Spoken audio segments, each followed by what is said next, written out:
Итак, продолжаем работу в ванной. После тотального демонтажа всех штукатурок и стяжки пола делаем сперва гидроизоляцию наплавляемую с нахлестом на стены.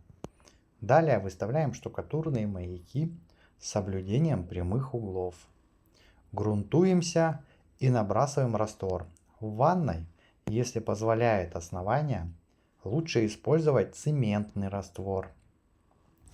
На следующий день первым делом снимаем маяки, выкручиваем саморезы и чухаем стенки правилом для придания ровного основания.